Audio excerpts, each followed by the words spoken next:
Bonjour et bienvenue sur Expérientiel, le podcast du tourisme de demain. Et si nous repensions notre rapport au tourisme ? Je suis François Huette, hôtelier atypique de métier, avec une expérience internationale de direction d'hôtel, mais pas que. Si vous voulez en savoir plus, je vous invite à jeter un œil sur mon site françoishuette.net. À travers ce podcast, je vous emmène dans un voyage vers un tourisme plus respectueux de la planète et du vivant pour construire le tourisme de demain, maintenant, avec des acteurs engagés. Aujourd'hui, je rencontre Vinka Bigot, professeure associée de leadership incarné, intelligence collective et management libérant à Cage Business School. Elle va partager avec nous les opportunités qui se présentent à nous dans cette période que nous vivons tous, pour requalifier et réinventer notre leadership. Je vous invite à faire une pause dans un endroit confortable et vous souhaite une agréable écoute. Bonjour Vinka, merci d'avoir accepté l'invitation au podcast Expérientiel. Comment vas-tu ? Je vais bien, merci François. Je suis ravie d'être là, merci de m'avoir invité. J'aime beaucoup ton projet. Et je suis contente de pouvoir y participer. Merci. Peux-tu te présenter ? Alors, succinctement, j'ai des origines franco-françaises. Je suis issue du sud de la France, mais j'ai passé la plupart de ma vie presque à l'étranger. J'ai vécu dans le nord de l'Europe, beaucoup, en Hollande et puis en Angleterre, et successivement j'ai appris des nouvelles langues, des nouvelles cultures. Voilà, au début de ma vie professionnelle, en tout cas, j'étais dans la finance, j'étais trader, j'ai fait un métier qui ressemble plus vraiment à celui que je fais aujourd'hui, parce qu'aujourd'hui je suis professeur chercheur à Cage Business School, donc à Marseille, et j'ai eu un parcours voilà, où je me suis beaucoup cherchée avant de trouver ma voie, et comme je suis une grande curieuse de la vie et que je me réinvente beaucoup, c'est pas la fin de l'histoire. Je suis également prof de yoga, j'enseigne le leadership en école de commerce, mais j'accompagne également des dirigeants voilà, sur leur en coaching en fait, professionnel, privé professionnel, sachant que pour moi c'est intimement lié,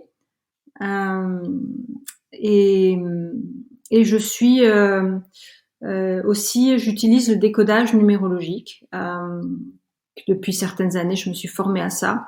Donc voilà, j'utilise autant les méthodes scientifiques que j'ai appris à Cambridge que les méthodes intuitives que j'ai apprises pendant mes formations voilà, de yoga et de numérologie, et tout au cours de ma vie.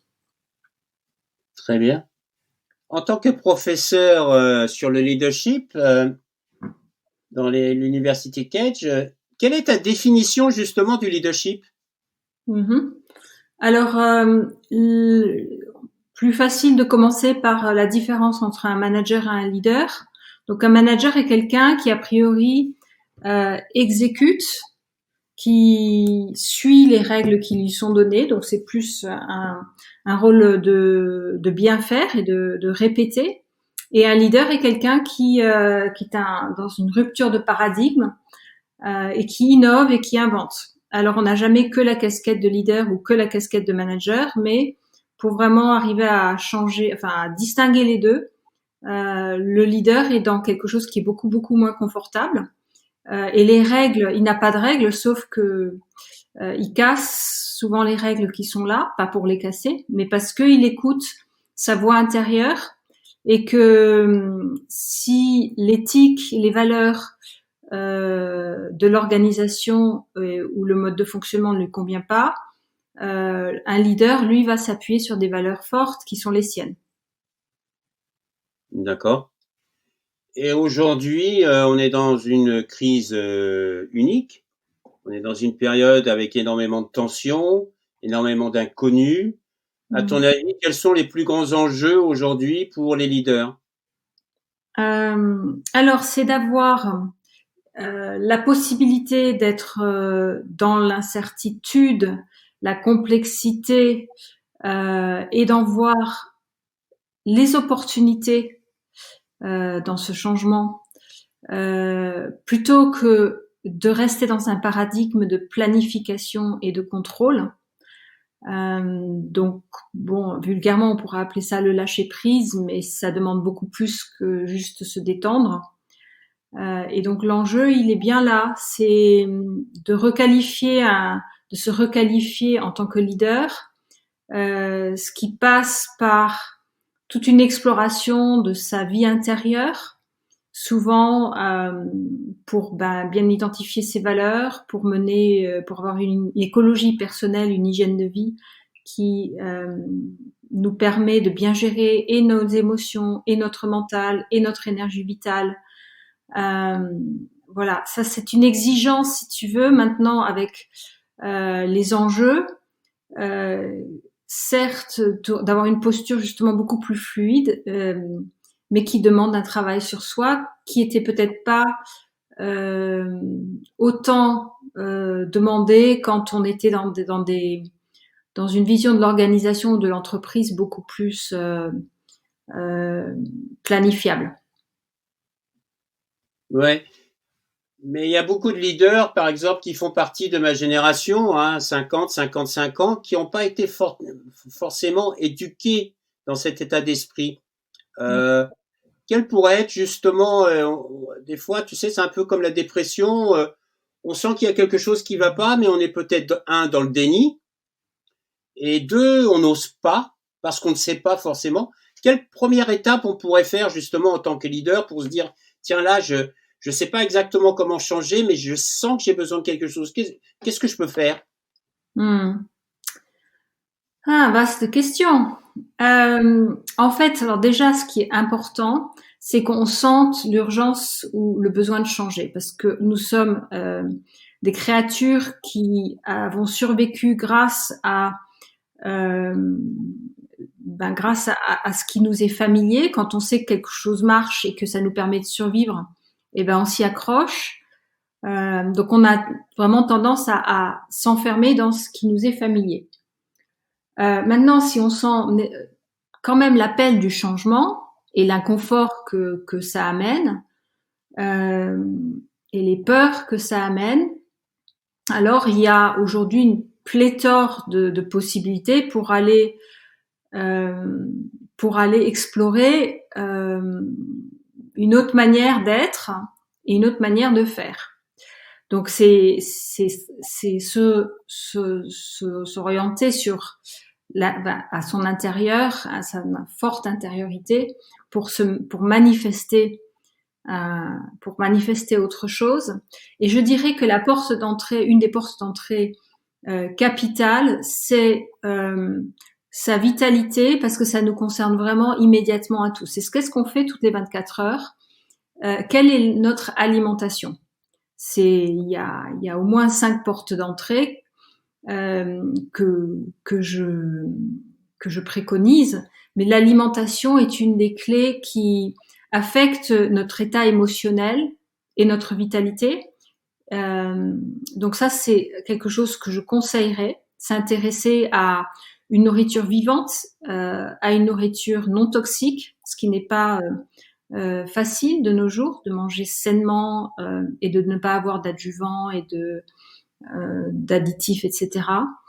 Donc la nutrition, l'hygiène de vie, les temps de sommeil, la qualité du sommeil, les douches froides, enfin toutes sortes de choses qui pour la plupart des gens sont assez nouvelles et qui pourtant changent la vie potentiellement. Quid du café, quid de l'alcool, etc. Et l'autre porte d'entrée, c'est le mental, parce qu'on vit la vie, on vit avec notre mental, qui nous raconte des histoires. Et c'est le cas de le dire, c'est souvent des croyances, des histoires limitantes en fait, issues de nos croyances limitantes, issues d'un tas de schémas. Donc c'est se mettre un peu gentiment aux commandes du mental, c'est-à-dire se raconter l'histoire de la vie qu'on a envie de vivre. Alors on parle beaucoup de la loi de l'attraction de nos jours. C'est pas tout à fait si simple. C'est un vrai. Ça aussi, ce sont des routines quotidiennes pour reconditionner ou en tout cas réinformer notre mental de manière à ce que on ait les émotions qui suivent de nos pensées et qui suivent et donc des actes qui ressemblent à la vie qu'on a envie de vivre. Donc ça s'adresse pas seulement aux leaders, en réalité ça peut s'adresser à chacun d'entre nous. Effectivement, d'accord, on va travailler le leader intérieur déjà, et aujourd'hui, on ne peut pas être leader évidemment d'autres personnes, on ne peut pas inspirer d'autres personnes si on ne se connaît pas, si on ne se maîtrise pas un minimum et si on ne se connaît pas un minimum. Je dirais que le leader, c'est pas vraiment la porte d'entrée. Le leadership, surtout naturel, vient parce qu'on est aligné, parce que on a une vie émotionnelle qui nous perturbe pas trop. On a des objectifs qui sont clarifiés. Enfin bon, c'est tout un ensemble de choses. Et que ça, évidemment, je recommande ça à tout un chacun. Et ensuite, on peut constater que si on ne fait pas ça et qu'on a de lourdes responsabilités, on va dans le mur. On se prend un mur tôt ou tard. Ou alors, si on n'est pas encore dans une posture où on a beaucoup de responsabilités mais qu'on veut cranter, c'est très compliqué et que ça va pas se faire sans avoir pris soin d'un certain nombre de choses. De nourrir, moi ce que j'appelle vraiment se nourrir d'un tas de choses, dont de sens. Et ça, je sais que ça, c'est ton dada, c'est quelque chose que tu préconises. Voilà, dans les au moins dans les 4 domaines, mais je dirais les 5 domaines, il y a nourrir ses besoins au quotidien, s'occuper de son mental, donner du sens à ses actions, connaître son potentiel, et voilà, et en 4e lieu, donner du sens à ses actions pour pouvoir servir le monde. Et puis en 5e, je dirais essayer de équilibrer tout ça et de synthétiser tout ça en tenant le paradoxe et la dualité. Dis-moi, toi qui passes beaucoup de temps avec des universitaires, les jeunes d'aujourd'hui, est-ce qu'ils ont la même vision du leadership ou ils ont des attentes différentes, voire même des envies différentes?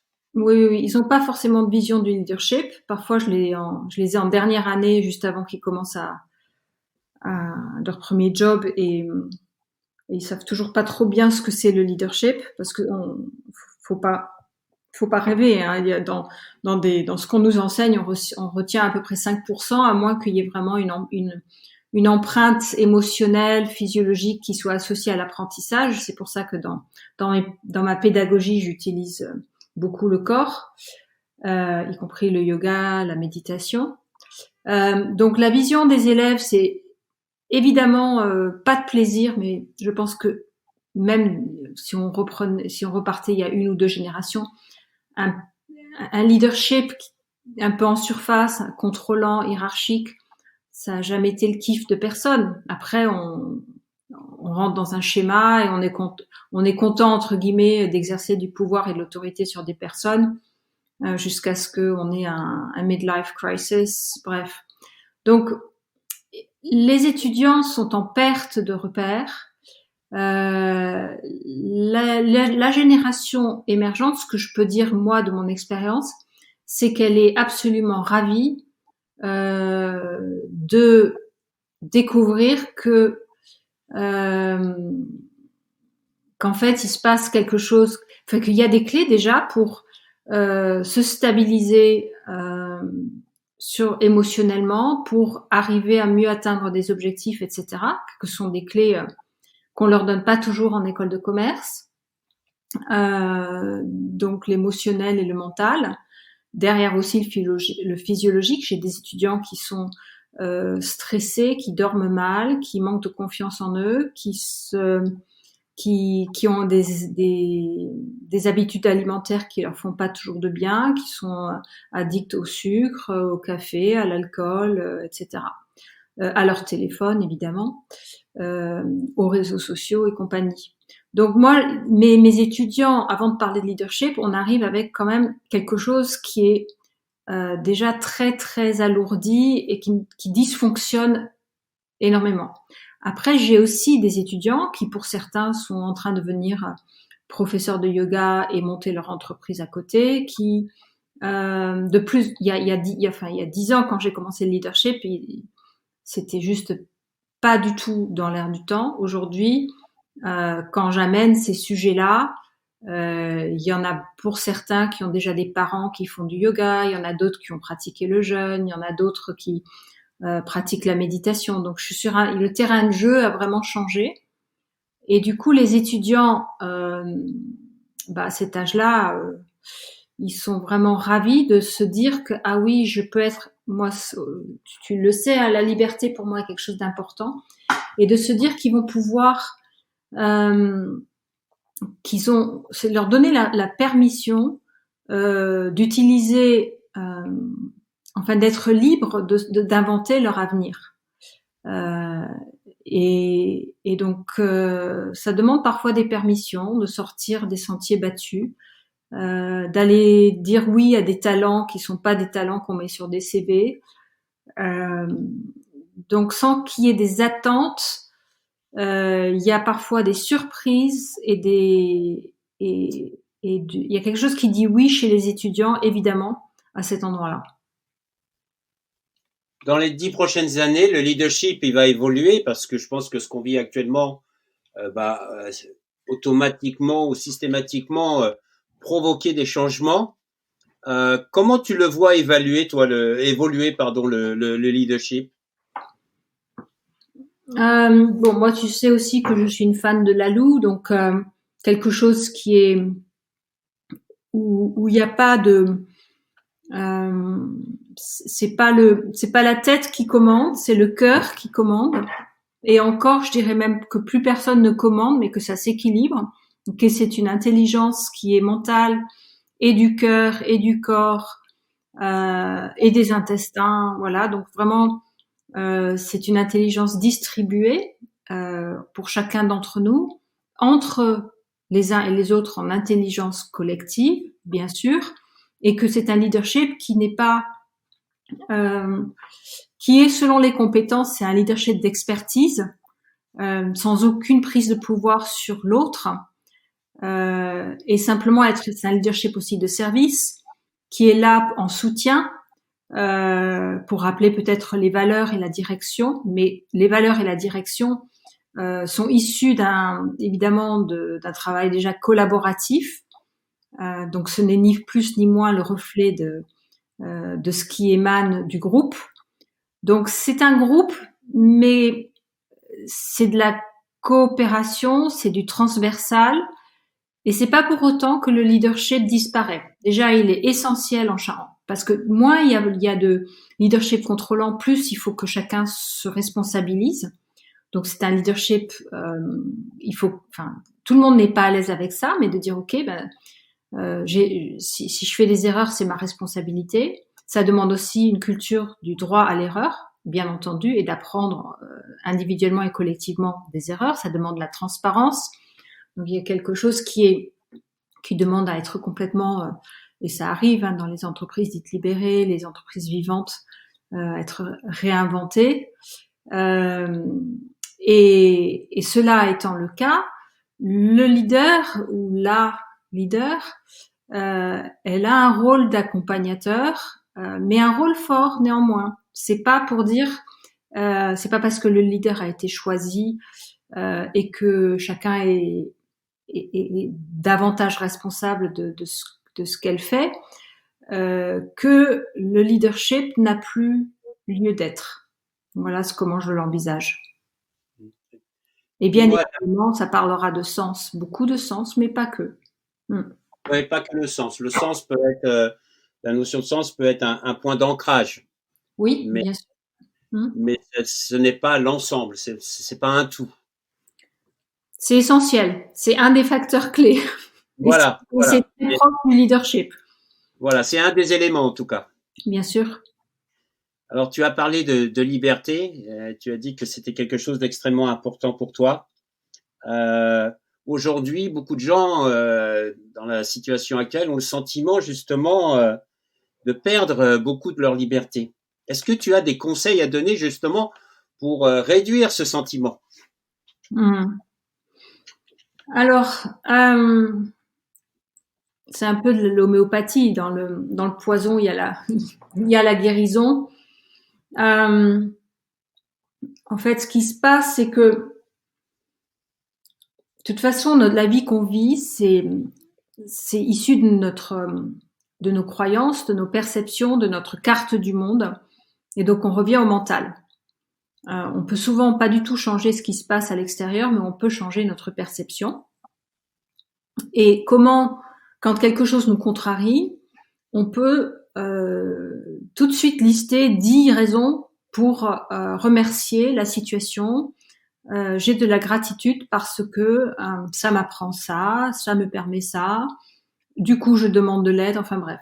Donc, forcément, ce changement qui est issu de la pandémie et qui restreint les voyages et qui restreint tout un tas qui nous limite sur un tas de plans directement matériels, c'est un changement. Et dans tout changement, de tout changement peut naître soit un repli sur soi et un refus et quelque chose qui est mal vécu, comme une contraction, ce qui peut donner de la maladie, baisse du système immunitaire, essayer de voir, de se dire là il y a un mur, je vais casser le mur, donc aller contre. Et l'invitation, c'est d'aller vers autre chose. C'est pas forcément de déconstruire des murs ni d'en construire, mais de construire des ponts. Déjà, c'est une année en 5, et 5 c'est le paradoxe entre les deux mondes, et des mondes qui, on se dit parfois c'est pas compatible, et peut-être que, et si c'était compatible. Nous sommes tous des paradoxes vivants. Parfois on peut être quelqu'un d'extrêmement d'un côté extrêmement accueillant et réceptif, et d'un autre côté intransigeant. Enfin, c'est des choses qui, notre dualité est complexe.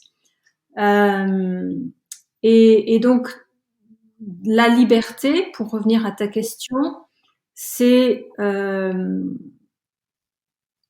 quand une artiste crée, ou quand on fait un gâteau ou une tarte ou quoi que ce soit, si on n'avait pas la limite de nos ingrédients, on pourrait pas créer. Quand on a une toile qui fait 2 mètres par 2 mètres, on va pas. Au moins, on a quelque chose, une base pour réaliser une œuvre. Et en fait, ce ne sont ni plus ni moins que de nouvelles contraintes pour réaliser de nouvelles choses. Donc, la liberté, elle se situe en toutes circonstances, en envisageant, en comprenant, je dirais, que dans ce qu'il y a d'autre, on peut poser un regard créatif sur les nouvelles circonstances. Déjà, on peut remercier que ça nous demande d'être un peu plus souple. Ça nous demande aussi de réviser nos croyances et nos habitudes, qui sont pas forcément de toute façon, rester figé ou faire toujours la même chose n'est pas foncièrement vivant. Donc, ça nous permet d'aller vers plus de vivant, même si on a l'impression d'être restreint. Au final, on peut transformer ça en vivance. Et donc, la liberté est un état intérieur avant tout. Et cette nouvelle contrainte nous invite à sont aussi des paramètres pour une nouvelle, de nouvelles formes de vie et de fonctionnement. Ouais, c'est intéressant ce que tu dis, parce que c'est vrai que ce qu'on vit actuellement, c'est quand même un choc pour tous, hein. Surtout que dans le temps, c'est quelque chose qui dure pour le moment. Et donc, il y a des frustrations qui s'installent. Et moi, de mon côté, j'ai commencé à dessiner mon arbre de la positivité. J'en avais marre d'écouter les nouvelles où c'était négatif, négatif, négatif. Hmm. Je dois avouer que c'est vrai que dès que tu changes ton regard, et moi j'ai cet arbre de la positivité dans mon bureau, et bien quand il y a un petit coup de blues ou quoi que ce soit, et que tu regardes cet arbre et que les branches, c'est toi qui les as dessinées, qui leur a donné une signification, une définition, etc. Eh bien ça change vraiment ton état d'esprit. Ça a un impact positif sur le mental et tu te sens moins envahi par la situation. Oui. En fait, le mental est, alors le visuel, dans les 5 sens, c'est celui qui est le plus proche du mental. Et donc, il suffit de regarder quelque chose pour informer notre mental, pour informer nos émotions, et un passage à l'acte qui va nous donner une vie donnée. Donc, ton arbre, il est génial. J'invite tout le monde à faire des tableaux de visualisation qui leur donnent la patate. C'est une source d'énergie, il suffit de poser son regard dessus. Faites des tableaux de visualisation de votre vie rêvée à 5 ans, voilà. Et ça, rien que ça, c'est un ancrage. Et ça ne demande pas d'effort puisqu'on pose le regard dessus. Alors l'effort, ça sera, et encore, ça devrait être plutôt ludique. J'ai d'ailleurs à cœur d'organiser des ateliers de création de tableaux de visualisation prophétique. Je pense qu'en ces temps, c'est encore plus important. Et quelque part, on est moins dans la distraction. On est beaucoup plus dans maintenant, j'ai peut-être moins de possibilités de me distraire, d'aller au cinéma, d'aller faire la fête avec des amis, enfin voilà, selon ce qu'on aimait, ce qu'on ne fait plus. Pour aller, on est moins distrait et on peut davantage se projeter dans la vie qu'on a vraiment envie de vivre. Ouais. Et ce que tu racontes me rappelle que ce que j'avais fait pendant les dernières vacances, là, les vacances de fin d'année, où je me sentais vraiment fatigué physiquement et mentalement. Et d'habitude, je lis souvent des bouquins, tu sais, sur le développement personnel, etc. Et là, j'ai décidé, je me suis dit, qu'est-ce qui te ferait plaisir? Et en allant dans la chambre de mes enfants, je suis tombé sur Les Trois Mousquetaires. Et je me suis plongé dans ce livre. Et ce qui est intéressant, c'est que l'expérience que ça m'a apporté, c'est que je me suis reconnecté à l'enfant. Quand j'étais gamin, moi, les Trois Mousquetaires, Surcouf, tout ça, c'était des héros pour moi et j'imaginais être un de ces héros. Et j'ai trouvé que c'était assez sympa de pouvoir justement replonger et c'était une manière de se reconnecter à son imaginaire et que ça avait un impact positif sur le mental aussi. Bien sûr, c'est-à-dire que si on va se reprojeter différemment dans notre vie, donc ok, on n'a plus la vie d'avant, pour l'instant en tout cas, il est important de se reconnecter à l'enfant. L'enfant, il a plein de rêves. Donc on va pas pouvoir se projeter dans notre vie rêvée si on ne contacte pas l'enfant. Donc ça, ce que tu partages là fait beaucoup de sens. Alors tu disais donner la patate, moi j'appelle avoir la banane. Euh, Toi, en début de journée, qu'est-ce qui te donne la banane justement, Vinka? Alors moi, j'ai un rituel. On a des bons rituels et des mauvais rituels. En tout cas, des rituels. Moi, j'aime pas poser de jugement, mais il y a des rituels qui ont chaque action a une réaction, donc une conséquence. Et il y a des actions qui peut-être nous procurent un plaisir rapide, mais avec des conséquences. Voilà, peut-être un peu si on mange du sucre, ça nous booste des hormones à très court terme et derrière on passe peut-être plusieurs heures à être beaucoup moins joyeux. Donc moi je mets en place certains rituels qui me nourrissent en profondeur et je commence ma journée avec 1 heure de pratique où je fais des étirements, voilà, du yoga et de la méditation. Et avant ça, je prends une douche et même si elle est chaude au départ, selon la saison, elle sera très froide à la fin. C'est une pratique yogique qui permet au sang de circuler, qui est stagné la nuit, de circuler dans les organes. Et plus l'eau est froide et plus ça brûle et plus c'est vivifiant. Ça réveille. Comment? Ça réveille le matin, une eau froide. Et moi, je suis vraiment une adepte du vivant et tout ce qui me rend vivante, ça me met en joie en fait et ça m'amène de la gratitude. Cet état le plus avancé qu'on connaît du bien-être. Mais ce que je fais, c'est que je fais mon yoga et ma méditation en extérieur. Donc en ce moment, je sors beaucoup avec mon bonnet et mes gants pour pouvoir faire ma pratique en extérieur. Bon, après, ça peut être aller courir de temps en temps. Chacun a une pratique, mais c'est du vivifiant. Donc moi, je dirais ce qui me donne la patate le matin, c'est cette pratique-là, couplée avec un jeûne intermittent parce que je laisse au moins 12 heures, sinon, mais plutôt 16 heures entre le dernier repas et le premier repas pour vraiment faire du vide et du nettoyage. Comme ça, je suis beaucoup plus claire mentalement, j'ai une meilleure intuition, et j'ai un meilleur système immunitaire. Donc, c'est des routines assez simples mais quotidiennes qui me permettent de fonctionner et d'être davantage disponible pour réaliser mes intentions. Merci beaucoup pour ce partage, Vinka. Très enrichissant. Ça a été vraiment un plaisir. Alors, on peut peut-être le dire, on se connaît tous les deux depuis quelque temps. J'ai la chance de t'avoir comme coach et de m'accompagner justement dans le développement de mes activités. Donc, ça a été un énorme plaisir de t'avoir et comme invité sur la plateforme expérientielle. Merci beaucoup, Vinka. C'est un plaisir d'avoir eu ce moment de partage avec toi, ainsi que l'accompagnement, ce cheminement qu'on fait, qui est très inspirant, qu'on fait depuis un certain temps. Et donc, je t'en prie et je te souhaite une très belle journée. Moi aussi, je te souhaite une très belle journée et à très bientôt. Au revoir. Au revoir.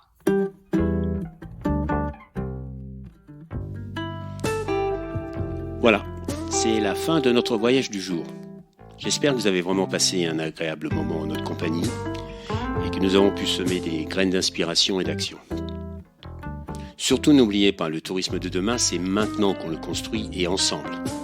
C'est un tourisme qui est guidé par le sens, l'expérience et en lien avec nos territoires pour assurer la pérennité de nos métiers et de nos activités.